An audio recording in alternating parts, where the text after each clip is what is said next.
آپ حضرات نے خواہش ظاہر کی تھی کہ موجودیت یا ایگزسٹنشلزم کے تین بڑے فلسفیوں پر بھی کچھ گفتگو کر لی جائے، لیکن پھر مجھے خیال ہوا کہ ایگزسٹنشلزم یا موجودیت کی طرف بڑھنے سے پہلے ایک فلسفی کو ہم نے چھوڑ دیا تھا، فریڈرک نیتشے۔ اس کے فکر کا کچھ تعارف ہو جانا چاہیے۔ یہ اس لیے ضروری ہے کہ موجودیت کا ایک رشتہ ہے ارادیت کے ساتھ، جس کو والنٹرزم کہتے ہیں۔ تو یہ دونوں کے اس رشتے کو جب تک صحیح ربط کے ساتھ نہ سمجھ لیا جائے، خود موجودیت کی بعض بحثیں گرفت میں نہیں آئیں گی۔ یہ کہہ سکتے ہیں کہ یہ ایک نوعیت کی تمہید ہے ان مباحث کو اس کی اصل میں جا کے سمجھنے کے لیے۔ یہ کیا چیز ہے اور جس کو ارادیت یا والنٹرزم کہا جاتا ہے، یہ کیسے پیدا ہوا؟ اس میں دو بڑے نام ہیں، یعنی ایک شوپنہار اور دوسرے فریڈرک نیٹشے۔ یہ بات یاد ہوگی کہ ہم نے جب مثالیت کا یا آئیڈیلزم کا مطالعہ کیا تو بنیادی چیز کیا تھی؟ میں نے بہت ابتدا میں توجہ دلائی تھی کہ آپ اس چیز کو سمجھنے کی کوشش کریں کہ فلسفہ آپ کے لیے محض معلومات کا نام نہ بن جائے۔ معلومات تو آدمی کو مل جاتی ہیں، آج کل کے زمانے میں تو آپ بس ایک انگلی ہلاتے ہیں اور معلومات کے دفاتر آپ کے سامنے ہوتے ہیں، لیکن وہ اصل بات کیا ہے، اس کی پیدائش کیسے ہوتی ہے، اس کو سمجھنا چاہیے۔ تو اس ربط کو ذہن میں لائیں دوبارہ کہ ہمارے سامنے مادہ ہے، مادے سے حیات نمودار ہوتی ہے، یہ ہمارے مشاہدے کی چیز ہے، اور حیات کی ایک ایسی قسم ہے جس کو ہم انسان کہتے ہیں، جس میں شعور یا ذہن اپنے کمال پہ نمودار ہو جاتا ہے۔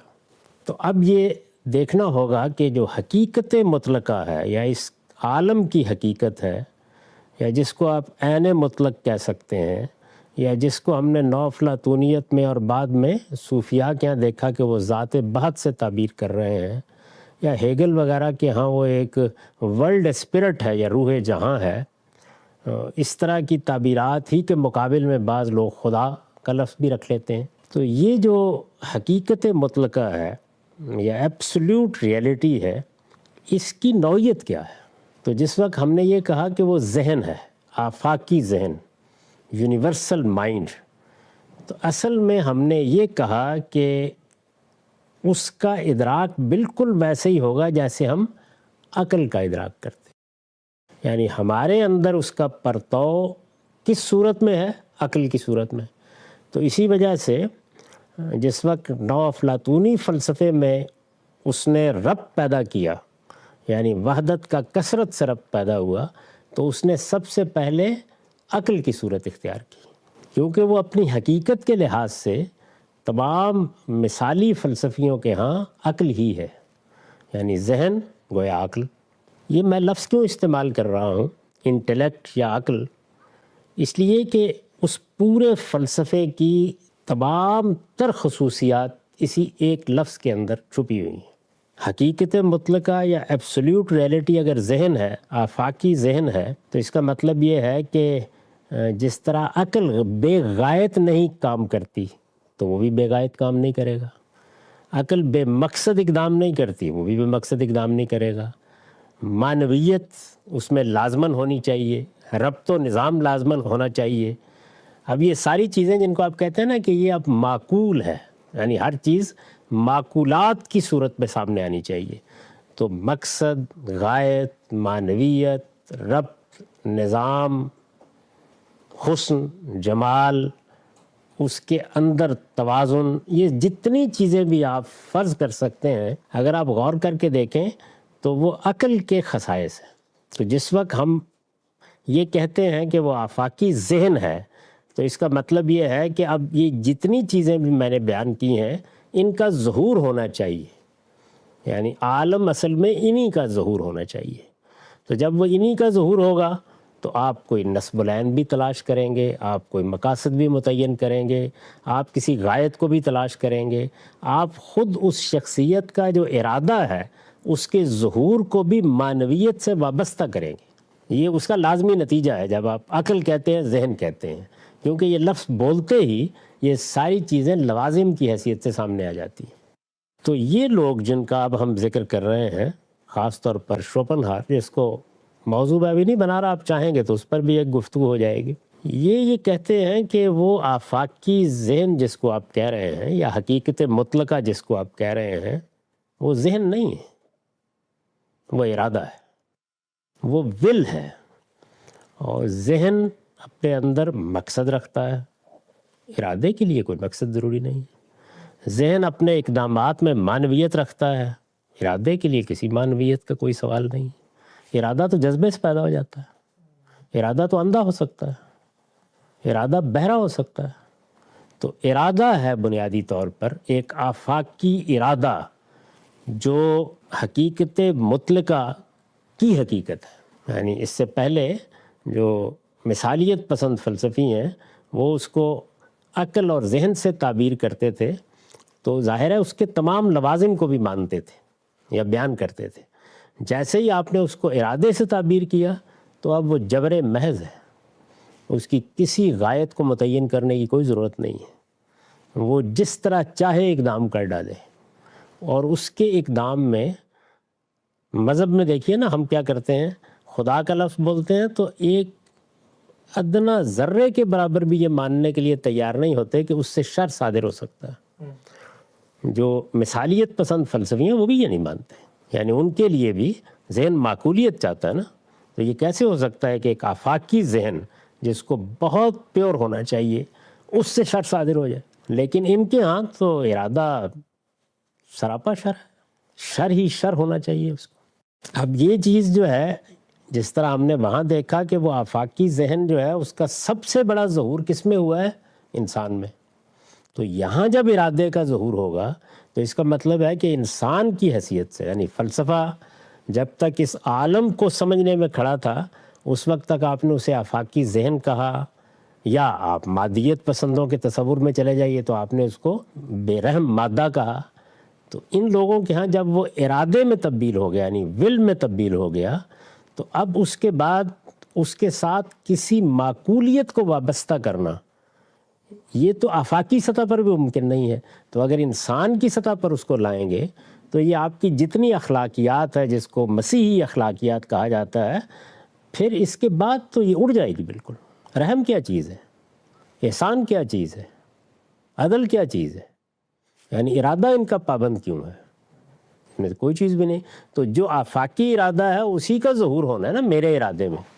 تو اب میرے ارادے کا پھر ہدف کیا ہوگا, یعنی ارادے کا ہدف, ارادے کا محرک کیا ہے, عقل تو ہو نہیں سکتی, جذبہ ہوگا. یعنی جس وقت بھی آپ ارادے کے پیچھے محرک تلاش کریں گے تو ایسے ہی ہے نا کہ جیسے ایک طوفان کی طرح کوئی چیز ابلے گی اور بس وہ ارادے میں تبدیل ہو جائے گی. اور اگر محرک پیچھے یہ ہے تو آگے ہدف کیا ہے. تو شوپنہاور تک تو وہ ارادہ حیات تھا, یعنی جس میں مسرت کا حصول وہ غایت بن جاتا ہے اور ارادہ اس کو حاصل کرنے کے لیے جاتا ہے. لیکن فریڈرک نیٹشے کے ہاں آ کر وہ حصول قوت کا ارادہ بن گیا. ارادہ جو ہے وہ آفاقی سطح پر بھی قوت کو حاصل کر رہا ہے. یعنی پیچھے کیا ہے, ایک بے محابت جذبہ, وہی میرے ہاں بھی ہونا چاہیے, میں بھی وہی ہوں. اچھا, اب جب آپ یہاں تک پہنچ گئے تو پھر اس کے بعد وہ چیز پیدا ہوئی کہ بھئی کون سا خدا, کس کی بات آپ کر رہے ہیں, یہ ماضی کے قصے, کون سی اخلاقیات, مسیحی اخلاقیات, یہ تو ایک بیہودہ چیز تھی.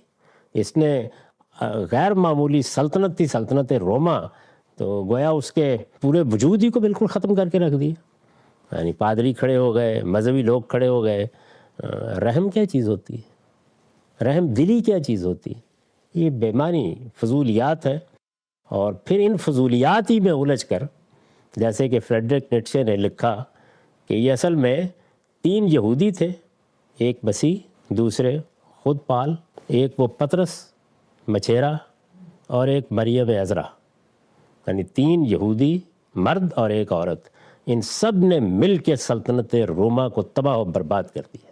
تو یہ اب دیکھیے نا کہ ساری جو صورتحال تھی وہ بالکل الٹ دی انہوں نے۔ اس کے لیے کیا چیز ضروری ہے؟ پہلی چیز تو یہ ضروری ہے کہ اس طرح کا کوئی علیم حکیم خدا اس کی تو موت کا اعلان کرے نا، اس کو ختم کرے پہلے۔ تو اب اس کے بعد میرے ارادے میں قوت، تو قوت کا اگر ظہور مجھ سے ہوتا ہے تو پھر ظاہر ہے کہ میں قوت کو جب دیکھتا ہوں انسانی وجود میں ظہور پذیر ہوتے ہوئے، تو وہ اصلاً اپنی نمود میں عام لوگوں میں نہیں آتی، وہ عظیم لوگوں میں آتی ہے۔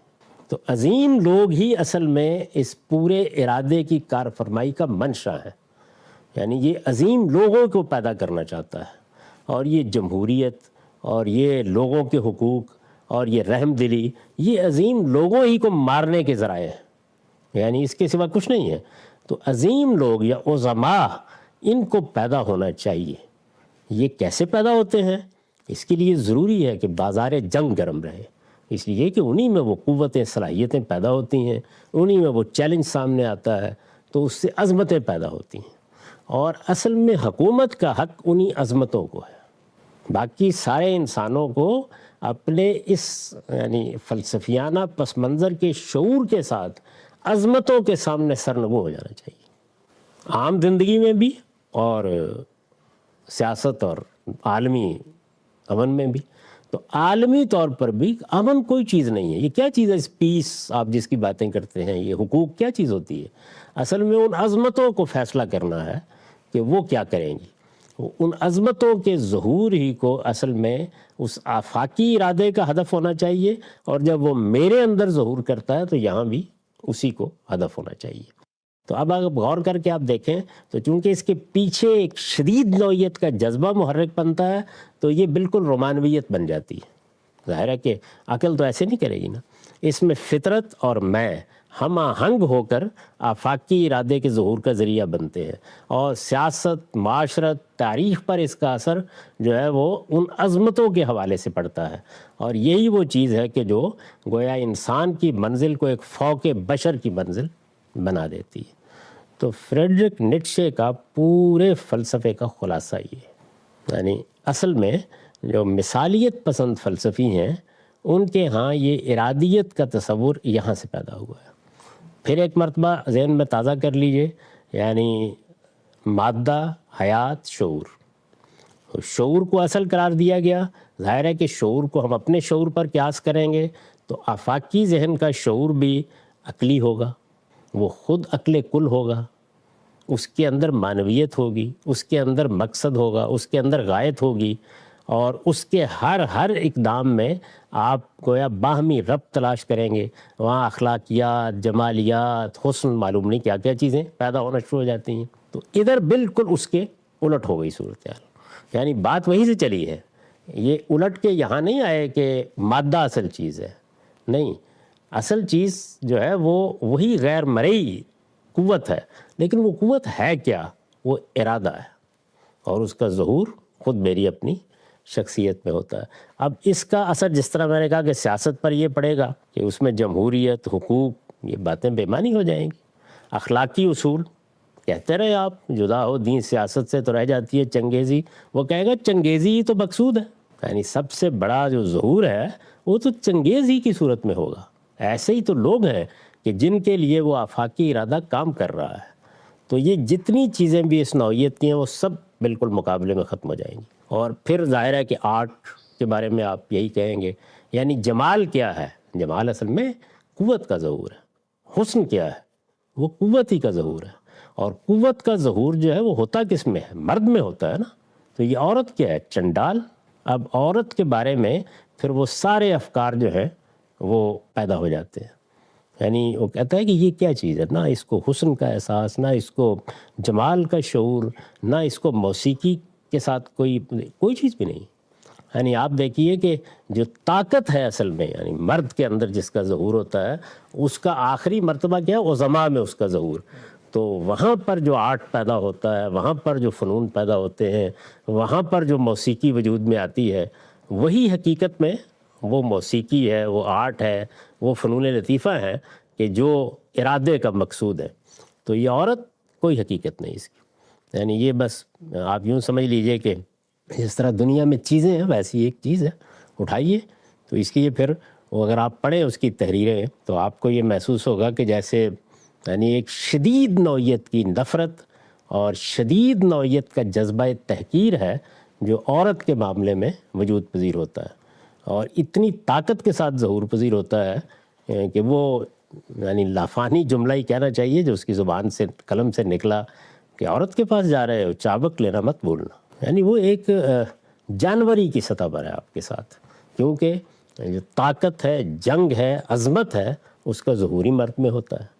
تو یہی چیز جو ہے اس کو وہ ادب بنا کے اب ہر چیز کے اوپر نگاہ ڈالے گا، یعنی جس طرح مثالیت پسند جو ہیں وہ ادب پر، فلسفے پر، ہر چیز پر عقل کو معیار بنا کر کرتے ہیں۔ تو اسی وجہ سے والنٹرزم اور انٹلیکچوئلزم یعنی جو ہے یہ پیرالل دو چیزیں وجود میں آ گئیں، اور اسی کو ارادیت پسندی کہا جاتا ہے۔ ول اصل چیز ہے، وہ ارادہ ہے جو وہ کار فرما ہے۔ تو یہ میں نے اس کا ایک خلاصہ بیان کر دیا، لیکن میرا خیال یہ ہے کہ اس فلسفے کے ساتھ یہ ضروری ہے کہ تھوڑا سا تعارف لٹشے کا ضرور ہونا چاہیے۔ یعنی یہ تعارف اصل میں آپ یوں سمجھیے کہ خود اس فلسفے کے ظہور پذیر ہونے کے عمل کو سمجھنے کی ضرورت ہے۔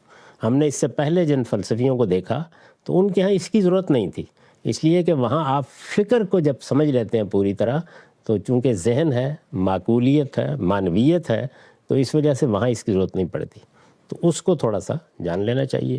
یہ میں کوئی اس کی سیرت یا سوانح نہیں بیان کرنا چاہتا، میں آپ کو یہ بتانا چاہتا ہوں کہ وہ کیا چیزیں ہیں کہ جو شخصیت کی تعمیر سے اس فلسفے کو یہاں تک پہنچانے کا باعث بنی۔ یہ آپ لوگوں کو معلوم ہوگا کہ 1844 اس کی پیدائش جرمنی میں پیدا ہوا، روکن کے شہر میں ہوا، پادری کا بیٹا تھا، کارل فریڈرک اس کے والد کا نام تھا۔ بچپن میں اس کو موسیقی اور شاعری سے دلچسپی تھی، یعنی جب آپ اس کے بچپن کا مطالعہ کرتے ہیں تو وہاں آپ کو فلسفے سے یا فلسفیانہ مباحث سے دلچسپی کا سراغ نہیں ملتا۔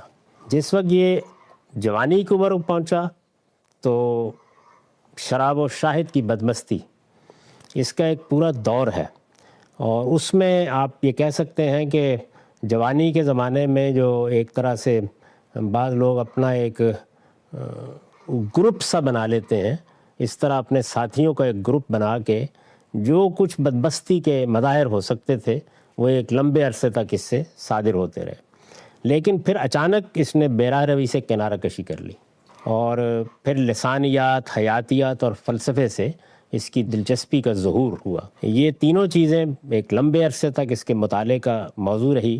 اصل میں یہی وہ دور ہے جس میں یہ مسیحیت سے بہت شدید بدظنی میں مبتلا ہوا، ورنہ تو اپنے پس منظر کے لحاظ سے مسیحی ہے۔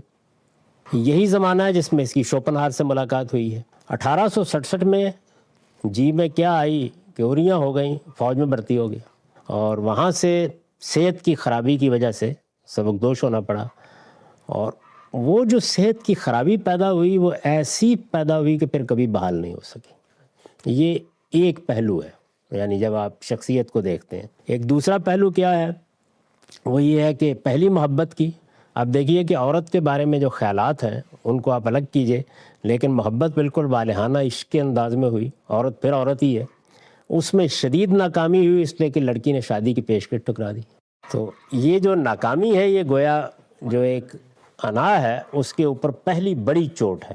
یہی زمانہ ہے کہ جس میں شوپنہار، جس کا یہ ایک طرح سے معتقد تھا اور بہت اس کے فلسفے کو پسند کرتا تھا، اس سے انحراف کے مقام پر کھڑا ہوا۔ وجہ یہ ہے کہ شوپنہار میں رحم و کرم جو ہے اس کو اخلاق حسنہ کا اہم اصول قرار دیا گیا ہے، لیکن یہ چیز رحم و کرم کیا چیز ہوتی ہے، تو ارادیت کا جو تصور اس نے قائم کیا ہے اس میں اس کی گنجائش نہیں بنی۔ اس کے بعد ایک اور خاتون تھی، اس کے عشق میں مبتلا ہو گئے، دل و جان سے فدا۔ اب دلچسپ حادثہ یہ ہے کہ اس نے بھی انکار کر دیا، تو دوسرا بڑا صدمہ۔ تو عورت سے اس کے بعد اس کے ہاں شدید نفرت کا اظہار ہونا شروع ہوا ہے، اور اتنا زیادہ اظہار ہوا کہ 1844 پیدائش ہے، 1888 میں مرض کا شدید غلبہ ہوا، یہاں تک کہ یہ پاگل ہو گیا، یعنی دماغی اختلال کا شکار ہو گیا۔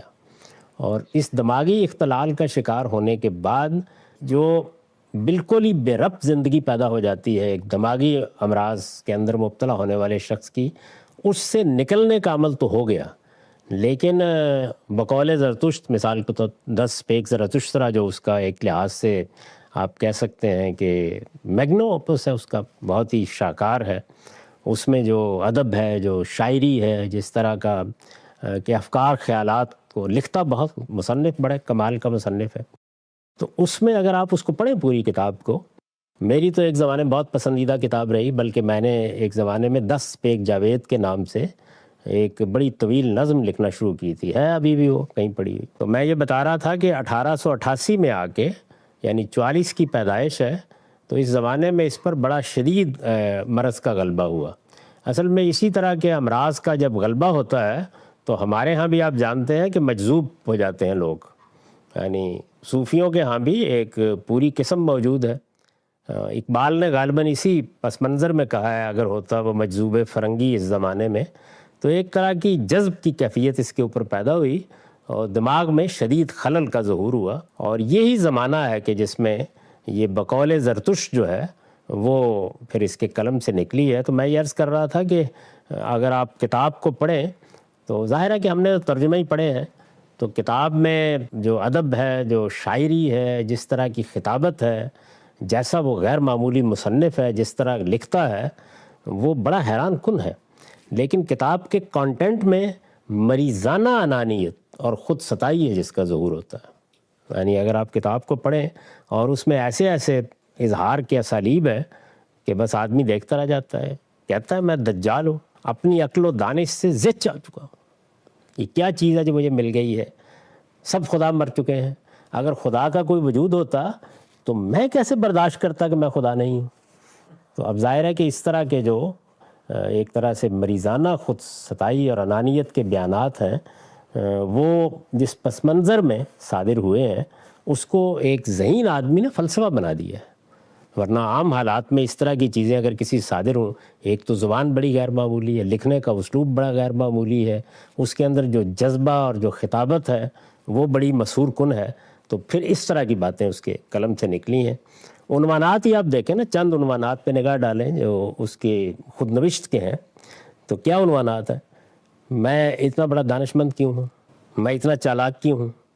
میں اتنا اعلیٰ مصنف کیوں بن گیا؟ یہ عنوانات ہیں ابواب کے، چند مثالیں ہیں۔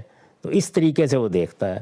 بہرحال جو کچھ بھی اس نے لکھا تو وہ سب بہت سی کتابیں ہیں، 5-7 کتابوں کا مصنف ہے، اس میں کچھ مسیحیت پر تنقید کی ہیں، کچھ خیر و شر کے اوپر ہیں، کچھ یہ جو تصور ہے فوق بشر کا اس کو بیان کرتی ہیں، اور اس میں ایک لحاظ سے بقول زرتشت میں نیٹشے کا پورا وجود بولتا ہے۔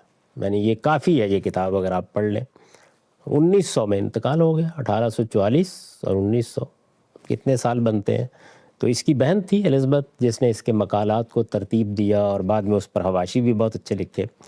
فلسفہ میں نے آپ کو اس کا بتا دیا۔ اب ظاہر ہے کہ جو فلسفہ میں نے آپ کو اس کا بتایا ہے کہ آفاقی ذہن نہیں بلکہ آفاقی ارادہ ہے۔ ذات مطلق کہیے، عین مطلق کہیے، حقیقت مطلقہ کہیے، آپ مذہبی لوگ خدا کہنا چاہتے ہیں کہہ لیں، وہ کچھ نہیں ہے مگر یہ کہ ارادہ، اور ارادہ بھی اندھا بہرا، لہذا فطرت بالکل بے مقصد ہے، اس کی کوئی منزل نہیں ہے، اور تمام اشیاء جو ہیں وہ چونکہ ایک اندھا ارادہ کام کر رہا ہے تو دولابی گردش میں ہے۔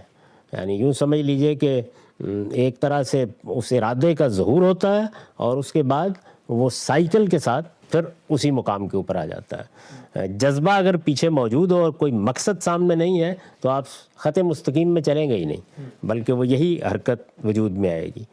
یونان کے، ہندوستان کے فلسفے میں تو دنیا آگے کی طرف جا رہی ہے، لیکن اس کے ہاں صورتحال یہی ہے۔ میں نے آپ سے عرض کیا کہ عظیم افراد کی پیدائش یہی مقصود ہے، جمہوریت کوئی چیز نہیں، ما فوق انسانی حکومت کریں گے۔ اسی وجہ سے نیپولین کا بہت مداح ہے اور یہ چاہتا ہے کہ عظیم لوگ پیدا ہوں گے، تو اس کا لازمی نتیجہ کیا ہے؟ اس کا لازمی نتیجہ یہ ہے کہ دنیا کے اندر وہ حقیقی تمدن وجود میں آئے گا جس کو مصلحین اخلاق نے، رحم دلی اور محبت اور اس کا درس دینے والوں نے تباہ و برباد کر کے رکھ دیا۔ یہ چیز ختم ہونی چاہیے۔ چنانچہ یہ جو خیر اور شر ہے وہ کیا ہے؟ جو قوت سے ظاہر ہو وہ خیر ہے، جو کمزوری سے ظاہر ہو وہ شر ہے۔ تو اصل میں کچھ بھی نہیں ہے، خیر و شر اپنی جگہ کوئی مطلق حقیقت نہیں رکھتے۔ اب اسی میں ظاہر بات ہے کہ وہ ادب پر بھی کرے گا. آپ جانتے ہیں کہ یونان کے پس منظر میں جو سب سے بڑی چیز وجود میں آئی وہ المیہ تھا, یعنی بہترین ادب جو ہے وہ ٹریجڈیز میں وجود میں آیا ہے. تو ٹریجڈی میں بعض اوقات ہم دیکھتے ہیں کہ اصل میں جس وقت وہ ٹریجڈی واقع ہوتی ہے تو اصل میں وہ اس کا دکھ ہم محسوس کرتے ہیں یا غم ہم محسوس کرتے ہیں. وہ کہتا ہے کہ نہیں, اسی سے تو اصل میں یعنی یہ ادب کا بہترین اظہار ہے.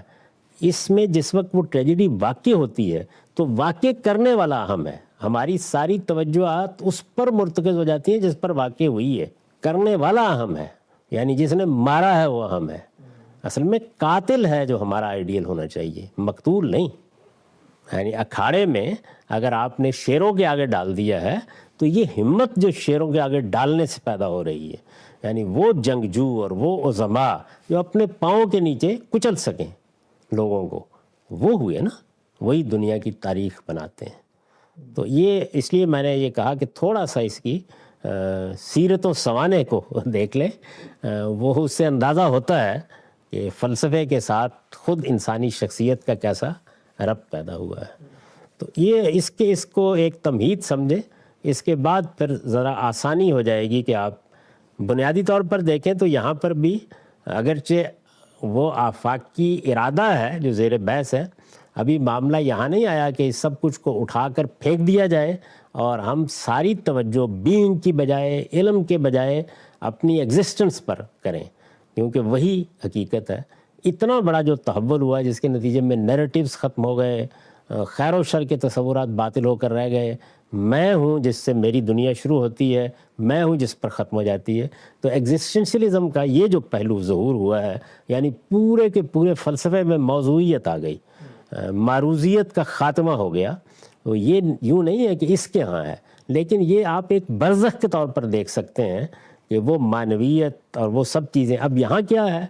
اگر آپ دیکھیں تو اس دنیا کو اسی طرح دیکھنے کے نتیجے میں گوتم بدھ کو نروان ملا ہے, وہاں دکھ ہے. تو اس کے نزدیک وہ دکھ کوئی چیز نہیں ہے جس سے وہ موو ہو رہا ہے, اصل میں دکھ دینے والے عوامل سے اس ارادے کا ظہور ہوتا ہے. جس طرح میں نے عرض کیا کہ وہاں توجہ اس پر ہے کہ یہ شخص ہے جس کے ساتھ فطرت یہ زیادتی کر رہی ہے. یہاں یہ کہ فطرت تو اصل میں ہے ہی وہ ارادہ جس نے یہی کام کرنا ہے. فطرت کا حسن اسی میں ہے, حسن رحم دلی میں نہیں ہے, حسن اس ظلم میں ہے جو صادر ہوتا ہے, اس لیے کہ وہی قوت کا اظہار ہے. تو ان میں اور یعنی جو صوفستائی ہمارے یہاں معروف ہیں ان میں بھی جو کہتے ہیں نا حقیقت معروضی ہے, ان دونوں میں نظام فکر میں تو فرق ہے لیکن اپروچ کے لحاظ سے تو دونوں وہی بات کر رہے ہیں. دیکھیے بنیادی تو بات وہی ہے نا کہ آپ اس مادے کو بنیاد نہیں بنا رہے بلکہ آپ اوپر سے نیچے کی طرف آ رہے ہیں. تو اوپر سے نیچے کی طرف آنے کا عمل ہیگل تک ہم نے پہنچا دیا تھا. تو یہ اصل میں جو حقیقت مطلقہ ہے اس کی نوعیت کیا ہے اس کو طے کرتا ہے. وہ ذہن یا عقل, عام طور پر جو تنزلات بھی بیان کیے جاتے ہیں تصوف میں, تو اس میں سب سے پہلے عقل وجود میں آتی ہے. ہمارے ہاں بھی اگر آپ دیکھیں تو عقل وجود میں آئی, قلم وجود میں آیا, اس طرح کی چیزیں بیان کی جاتی ہیں جو مذہبی روایات ہیں. میں مذہب کی بات نہیں کر رہا. تو اس میں بھی تو وہ حقیقت مطلقہ کے جو تنزلات ہیں اس میں عقل ہی ہے جس میں ظہور ہوتا ہے, عقل کل جسے کہا جاتا ہے. یہاں وہ کوئی چیز نہیں, یہاں اصل چیز ارادہ ہے, اسی لیے اس کو ارادیت کہتے ہیں.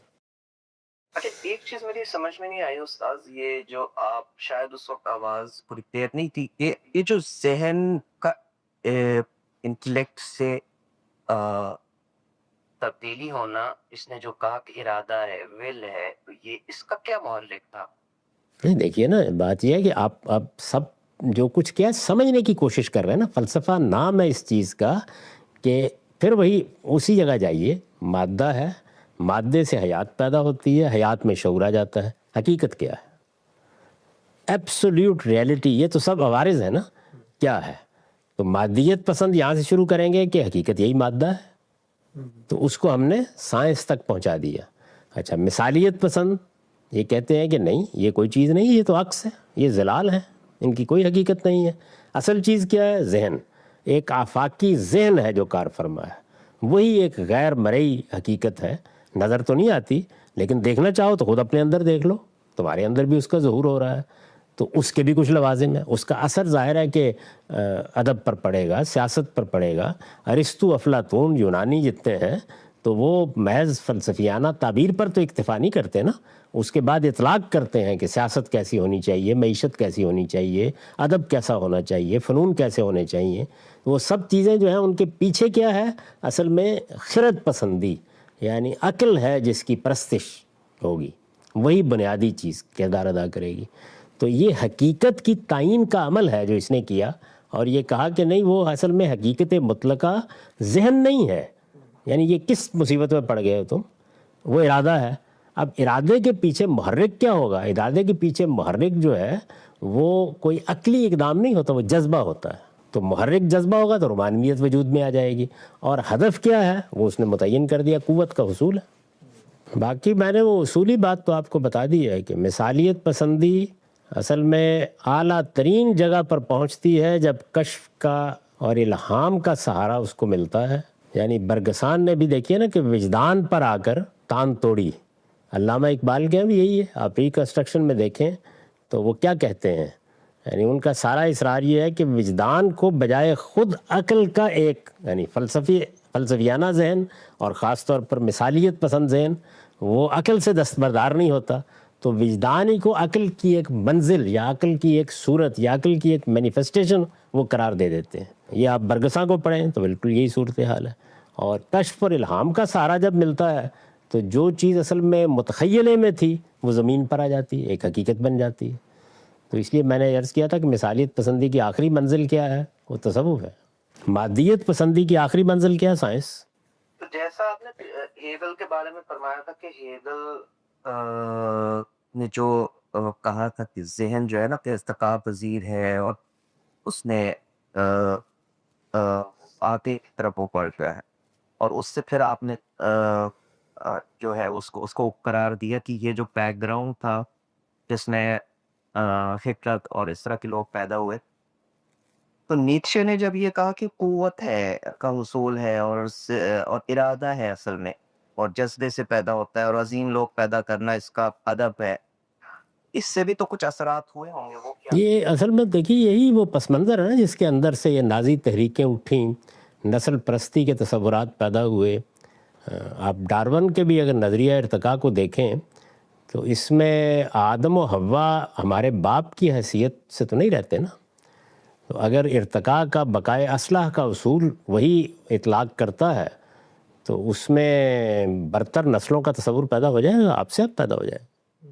اس کا جو فوق البشر کا تصور ہے وہ بھی کیا پھر ارتقائی عمل میں وہاں پہنچنا ہے ہمیں؟ جب آپ نے یہ طے کر دیا کہ انسان تو پیدا ہو رہے ہیں نا بہت بڑے پیمانے پر, عورت کو بھی وہ کہتا ہے کہ بس یعنی عظماء کو پیدا کرنے کا ظرف ہے, اس کے سوا کچھ نہیں ہے, اس کا کام صرف یہی ہے کہ جنم دے.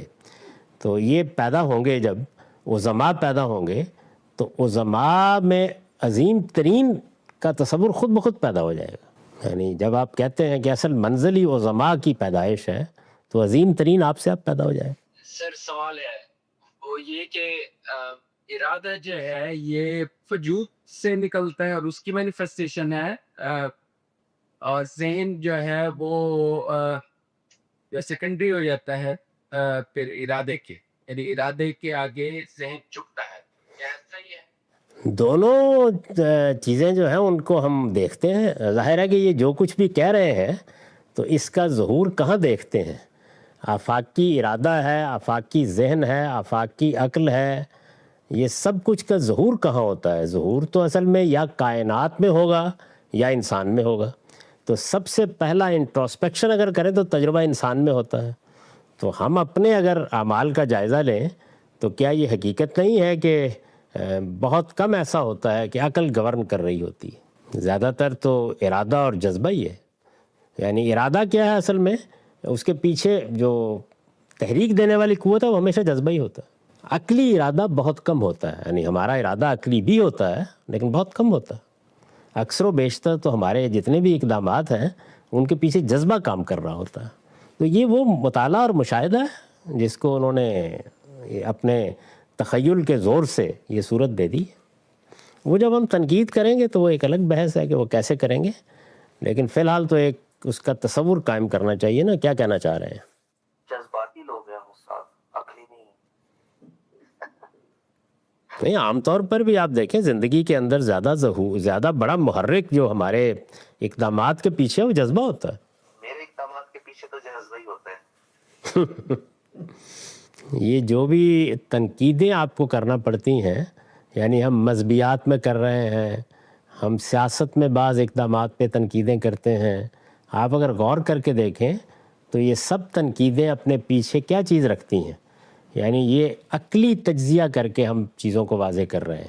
ہمارے اپنے فکر کو دیکھ لیں، اس کے مقابل میں کیا چیز ہے، اس کے مقابل میں اگر آپ غور کر کے دیکھیں تو وہ اصل میں ایک ارادہ ہے جو وجود پذیر ہو چکا ہے، جس کا محرک ہر جگہ جذبہ ہے.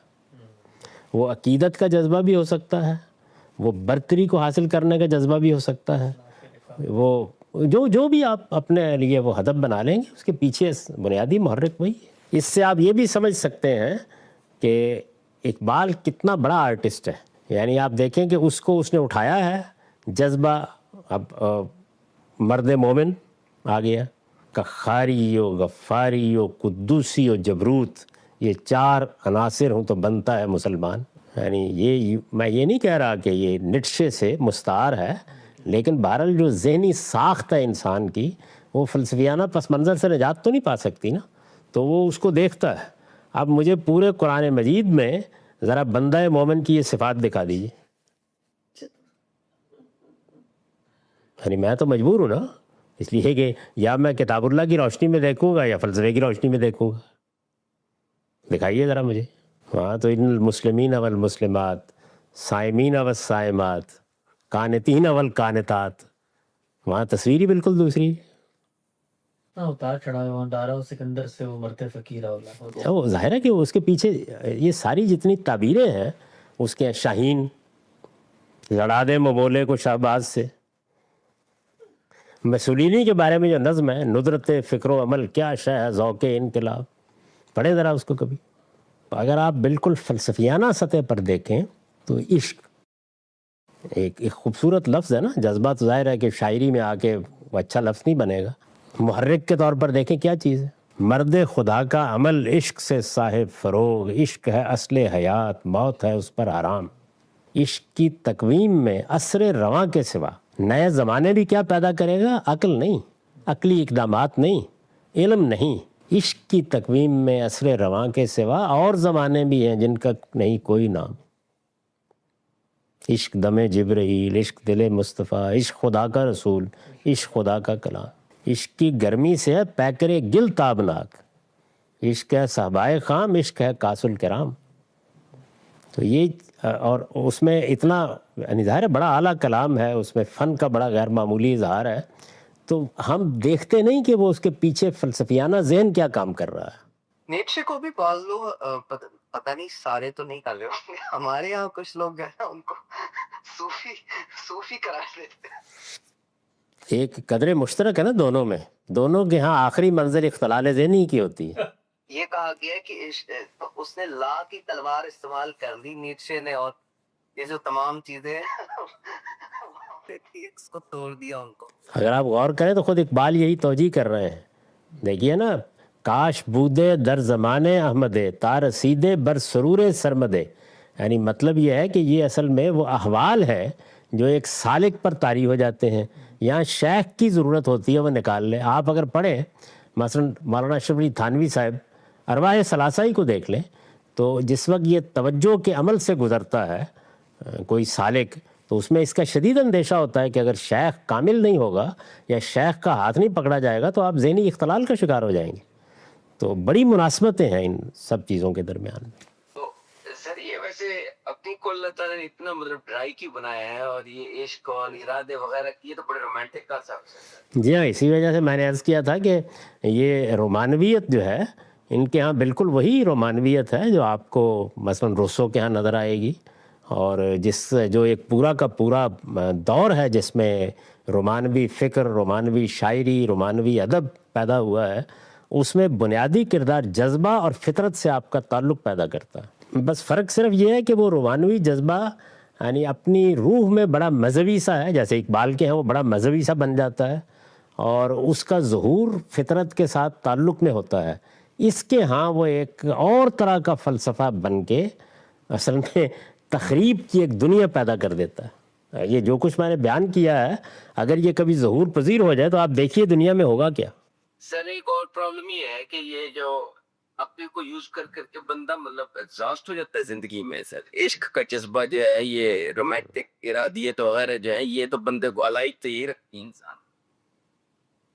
اسی لیے تو اقبال کہتا ہے کہ عشق فرمودہ قاصد سے سبق گام عمل، عقل سمجھی نہیں مانی یہ پیغام ابھی. ہمیں قرآن تو اپوزٹ ہی کھڑا ہے لگتا ہے جی. قرآن تو عقل کی بات کرتا ہے. نہیں وہ ہم ابھی تنقید میں نہیں جاتے. بس ذہن میں ایسے ہی آ گیا. خود اقبال دیکھیے ایک جگہ اعتراف کرتے ہیں اس بات کا کہ میرے لیے یہ ناممکن ہے. وہ کہتے ہیں میری ذہنی ساخت ایسی بن چکی ہے کہ میرے لیے یہ ناممکن ہے کہ میں مذہب کو اس فلسفیانہ ذہن کے اندر رکھے بغیر سمجھ لوں. تو آپ یوں سمجھیں کہ مذہب کی جو چیزیں ہیں ان سب کو انہوں نے لیا جیسے آپ اجزاء اکٹھے کرتے ہیں اور ان کی ایک خاص فلسفیانہ تالیف سے ایک اپنے غیر معمولی ادبی پس منظر میں ایک نئی دنیا پیدا کرتی. فلسفیانہ ذہن میں ماورائی خدا کسی طرح بھی نہیں آتا. وحدت سے کثرت کی نمود کا یہ جو دنیا ہے ساری کی ساری، اس کو اگر آپ تعلق منقطع کر دیں تو کوئی اس کا احساس ہی نہیں ہوتا. جو ذات بحت ہے اس کی نوعیت کیا ہے وہ آپ اگر طے کریں جس طرح کے قرآن سے تصور سامنے آتا ہے تو فلسفہ اس کو گرفت میں لے ہی نہیں پاتا. یہ نیٹشے کا جو پس منظر کا اپنے کہا فرمایا کہ مسیحیت تھا اور پھر انہوں نے جو مسیحی جو مورالٹی تھی وہ بہت شدید تنقید کی اس کے اوپر. دیکھیے نا وہ تو یہ کہہ رہا ہے کہ آپ کی قوت کا اظہار خیر ہے، یعنی خیر اور شر کا معیار ہی یہ ہے. وہ قوت اپنا ظہور کرے گی تو جو کچھ بھی ظاہر ہوگا وہ خیر ہے، اور کمزوری جب اپنا ظہور کرے گی، بزدلی اپنا ظہور کرے گی تو جو کچھ بھی تو رحم دلی اصل میں شر ہے. جس چیز کو آپ اعلیٰ اخلاق کہتے ہیں، مسیحیت کا جو اخلاقی اصول وہ تو محبت کے اوپر کھڑے ہیں نا صاحب. یعنی مسیح نے اصل میں محبت کی تعلیم دی ہے تو اس نے بالکل اس کے تار و پود بکھیر کے رکھ دیے. بڑی شدید تنقیدیں کی. آپ نے سر یہ کیوں کہا کہ علامہ اقبال نے نیچے سے جو ہے یہ مستعار نہیں لیا، جبکہ اگر آپ دیکھیں تو وجدان کا جو کانسیپٹ ہے وہ تو بردساں سے اٹھا لیا علامہ اقبال نے، لیکن نیچے بھی ایک خاص لیول پہ اوپر جا کے کہتا ہے کہ جو اوپر مینش ہوتا ہے یا سپر مین جو ہوتا ہے اس کے اندر ایک جو ہے نا یونیورسل ول جو ہے وہ اس کے تھرو مینیفیسٹ کر رہی ہو. جی ہاں بالکل تو ایسے. ایک طرح کے ایک خاص لیول کے اوپر وجدان جو ہے نا وہ بھی انوالو کرتا ہے. علامہ اقبال نے ٹھیک ہے پھیر دیا اس کو زیادہ برقصاں کی طرف نے کہتے کہ لگتا تو بالکل ایسے ہی ہے. یہ جو کانسیپٹس ہیں خودی کے اور یہ جو ارادیت خودی کی ہے یہ تو اسی سے مستعار کیا ہوا ہے. وہ خیر وہ زیادہ بہتر جو ہے وہ آپ کو فشتے وغیرہ کیا ملے گا. لیکن میں نے یہ نہیں کہا، میں یہ بات عرض کر رہا ہوں یہ کہ میں یہ تو نہیں کہتا کہ یہ سب چیزیں اس نے اٹھا کے وہاں سے لے لی ہیں. اصل میں یہ ذہنی پس منظر ہے سارا کا سارا. اس کو اس نے بالکل ایک نئی اصطلاحات نئی تعبیرات میں بدل کر گویا اپنے ہاں ایک نئی دنیا پیدا کر دی. یہ کوئی تنقید نہیں ہے. ہر صاحب علم جو بھی یا دنیا میں بڑا آرٹسٹ پیدا ہوگا تو وہ اپنے میراث میں ہی کھڑا ہوتا ہے، یعنی چیزوں کو اس میں رکھتا ہے. لیکن یہاں جو حادثہ ہو گیا وہ یہ حادثہ ہو گیا، صوفیہ کے ہاں بھی یہی حادثہ ہوا، اقبال کے ہاں بھی یہی ہوا ہے. وہ یہ ہے کہ جو چیزیں جو ہیں وہ لے کے دائیں بائیں سے اوپر نیچے سے ان سب کو ایک یوں سمجھ لیجئے کہ ہاون دستہ پکڑ کے ڈال کے کوٹ پیٹ کے اس میں مذہب بھی سارا ہی کے سارا آ گیا ہے. پرابلم یہ ہے اس کو الگ کرتے وقت اب ظاہر چیخیں نکلتی ہیں لوگوں کی. جب میں نے کہا آج سے برسوں پہلے کہ یہ تصوف متوازی دین ہے تو اب جو کچھ میں نے آگے کہا ہوا ہے وہ اگر میں یہ اوپر متوازی دین نہ کہتا تو کوئی بہت زیادہ اس کے اوپر جبینوں پہ شکن نہ پڑتی. اسی لیے جب اقبال کو مثال کے طور پر میں تنقید کروں اور پورے کے پورے کی تحلیل کر کے یہ بتا دوں کہ دیکھیے اس میں اسلام کدھر ہے تو ہوگا نا وہ آپ جواب میں کیا ہوگا؟ وہ ظاہر ہے کہ اسلام، محمد الرسول اللہ، حضور رسالت، آپ کے ساتھ محبت، وہ ایک پوری دنیا وجود بھی آ جائے گی. لیکن علم تو بے رحمانہ تحلیل کرے گا. میں خود اس کے بہت عشاق میں سے ہوں، یعنی وہ ایک بڑا فنکار ہے، بڑا آرٹسٹ ہے. لیکن آپ یہ دیکھیے خود رسول اللہ کے بارے میں، لوح بھی تو قلم بھی تو تیرا وجود الکتاب. جو آدمی بھی تنزلات کی پوری بحث سے واقف ہے وہ اس کو کس طرح اس سے الگ کر سکتا ہے؟ گنبد آبگینہ رنگ، لیکن چونکہ شاعری ہے تو اس وجہ سے چلیے میں ہی ابھی اس کی ایک بڑی سادہ سی توجہ کر دوں گا، آپ کو بتا دوں گا کہ نہیں، اس کو اس زاویے کے بجائے ایسے دیکھ لیں۔ سر یہ آپ نے اب جو پڑھا دی ہے نا ویسے ارادیت وغیرہ، سر یہ بہت ہی رومانٹک ہے، اب جو ہے نا وہ عقل وغیرہ ہمیں جو ہے نا وہ اپیل مزید نہیں کرے گی مجھے لگتا ہے۔ یہ اس میں شبہ نہیں ہے کہ یہ ایک بڑی سحر انگیز دنیا ہے، اور اس دنیا میں جانے کے بعد اس سے نکلنا آسان کام نہیں ہوتا۔ میں تو ہمیشہ اعتراف کرتا ہوں کہ یہ صرف کتاب اللہ ہے کہ جو آدمی کو نکالتی ہے، ورنہ ممکن ہی نہیں۔ تاہم آپ انتظار کریں اس بات کا، جیتا رہا میں تو میں بتاؤں گا کہ اس پہ تنقید کیسے کی جاتی ہے۔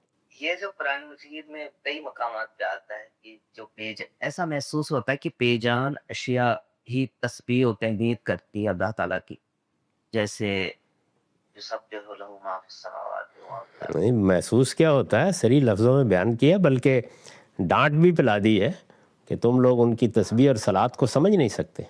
یعنی یہ خیال پیدا ہو سکتا تھا نا کہ اس کی یہ توجیہ کر دی جائے کہ اصل میں جو اللہ کا قانون ہے اس کی پابندی کو اس سے تعبیر کیا ہے، وہ ان الفاظ نے اس کی گنجائش بھی نہیں رہنے دی۔ تو لیکن یہاں پر شعور کا جو شعور کی جو ایک تصویر پیش سامنے آتی ہے، وہ تو پھر جان اور حیات کے بغیر ہی پیش آ جاتی ہے، جن کو حیات کو ہم جیسے سمجھتے ہیں۔ جی بالکل ایسے ہی ہے۔ قرآن مجید پر جب ہم آئیں گے تو یہ واضح ہو جائے گا کہ شعور کی سطحیں کیا کیا ہیں۔ آپ دیکھیں وہ اس کی مثالیں موجود ہیں نا، آپ کو شعور کی ایک سطح جو ہے وہ تربیت کے بعد اس ہدہد میں نظر آتی ہے جو سلیمان کا پیغام لے کے گیا ہے۔ سر ایک کوشچن ہے، وہ یہ ہے کہ جو بات سمجھ میں نہیں آئی کافی عرصے سے، وہ یہ ہے کہ یہ جو شوپن ہاور کا پیسمزم جو تھا، مایوسیت جو تھی، یہ نیچے کے اندر وہی ارادیت تھی، اور اتنا پاورفلی کیسے پھر وہ ایکسپریس ہوئی، چینج کیسے ہوئی اس سے پیسمزم سے نکال کے نیچے، یعنی اس کو بڑا ہی جو ہے نا ڈائنامک اور اس لیے کہ شوپن ہار نے اس ارادے جو جذبہ جو ارادہ پیدا کرتا ہے اس کی منزل حیات کو قرار دیا۔ تو حیات تو ظاہر ہے اپنے اندر حسن رکھتی ہے، جمال رکھتی ہے، یہ چیزیں رکھتی ہے، لیکن جس وقت حیات میں شر کا ظہور ہوتا ہے تو ایک شدید دکھ جو مثلا گوتم کے ہاں ہمیں نظر آتا ہے، ہندو فلسفے میں نظر آتا ہے، شدید دکھ، شدید غم۔ آپ ایگزسٹنشلزم کو آگے جا کے دیکھیں گے کہ اس میں دہشت کا لفظ اختیار کیا ابتدا میں فلسفیوں نے، اس کے بعد اسی کی مختلف تعبیریں۔ تو وہ جو انسان کے اندر چیز پیدا ہوتی ہے وہ ظاہرہ قنوتیت ہی پیدا کرے گی۔ اس نے اٹھا کے نکال دیا اس سے، یعنی جب اس نے منزل اس کی ایک دوسری کر دی، ارادہ حیات اور مسرت کو حاصل کرنے کی جدوجہد کی بجائے، کیونکہ وہاں تو مسرت ملتی ہی نہیں، ہر تیسرے قدم کے اوپر وہاں پر آپ کھڑے تھے، مظلوم کو دیکھ رہے تھے، اس نے آپ کو ظالم کو دیکھنے کی طرف مجبور کر دی، تو قنوتیت ختم ہو جائے گی اس کے نتیجے میں۔ تو اس کا کوئی اثر ہوا ہے کیا نیٹشے کا جیسے نفسیات پہ یا سائیکالوجی فرائیڈ وغیرہ؟ دیکھیے اثرات جو علم ہے، علم اثرات ہر جگہ سے قبول کرتا ہے۔ یہ اگر کوئی آدمی دعویٰ کرتا ہے کہ اثرات یہ کیا ہے، یہ سارا یعنی یہ 19ویں صدی ہے، یہ 20ویں صدی ہے، ویسے تو آپ 18ویں کو بھی شامل کر لیں، تو یہ کم و بیش 3 صدیاں ہیں جن کے اندر ہر شخص دوسرے سے متاثر ہو رہا ہے۔ یعنی ہیگل نے کتنے لوگوں کو متاثر کیا، آپ دیکھیں تو ارتقائیت، ارادیت، یہ فلسفے خود اس کے اندر سے پیدا ہوئے ہیں۔ کوئی رد عمل میں پیدا ہوتا ہے، بعض لوگ جو بہت بڑے لوگ پیدا ہو جاتے ہیں تو پھر ان کا جو دور ہوتا ہے وہ اصل میں یہ مسئلہ پیدا کر دیتا ہے کہ یا دنیا ان پر تنقید کر کے جیے گی یا ان کے ساتھ ہو کے جیے گی۔ کسی بڑے آدمی کی کسی بھی علم و فن میں پیدائش کو اگر آپ دیکھیں تو اس کا جو ظہور ہے وہ ہمیشہ اسی صورت میں ہوتا ہے کہ ایک شدید نوعیت کی محبت اور ایک شدید نوعیت کی نفرت کا ظہور ہو جاتا ہے فوری طور پر۔